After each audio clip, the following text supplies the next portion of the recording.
সকাল সকাল ভোট কেন্দ্রে গিয়ে হাঁস মার্কা, আপনাদের বোনের মার্কায় একটা ভোট দেবেন, দেবেন তো ইনশাআল্লাহ। আর আমার ভাইদের প্রতি আমার অনুরোধ, আপনারা 11 তারিখ বিকাল থেকে 12 তারিখ রাত পর্যন্ত সেন্টারে ভোট গণনা শেষ হওয়ার পরে সই করে তারপরে সেন্টার ছাড়বেন, এর আগে না। আপনাদের হাঁস আপনাদেরই পাহারা দিতে হবে।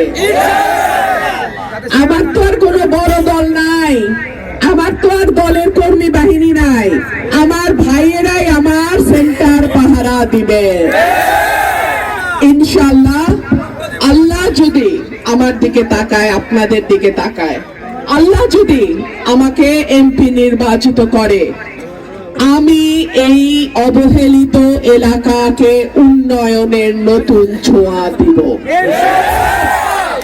এইখানের রাস্তা আমার হাত দিয়ে যেমন ডিও লেটার গেছে, আল্লাহর রহমতে ইনশাআল্লাহ এক থেকে সেটা পাস হয়েছে।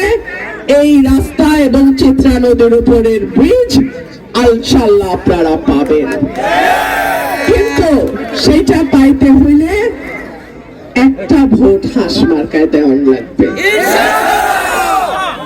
অনেক সময় মা বোনরা ভাবে সকালবেলা ভোট দিয়ে কি হবে, বিকাল দেবা দুপুরের দিকে যাব না। গো মা, এটা করেন না।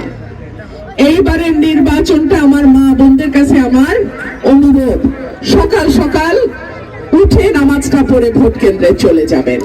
আপনার ভোট দিবেন, দায়িত্ব শেষ। এরপরে এই ভোট পাহারার দায়িত্ব আমার ভাইদের। ভাইদের কাছে আমার অনুরোধ থাকবে, একটা ভোটও যেন কেউ চুরি করে নিতে না পারে। আমার একটা হাঁসও যেন কোনো শিয়াল চুরি করতে। ইনশাআল্লাহ আপনাদের সঙ্গে আমার দেখা হবে এবং আমি আশা করি এই ব্রিজ নির্মাণ শুরুর যেদিন হবে আমি সেদিন উপস্থিত থাকবো ইনশাআল্লাহ।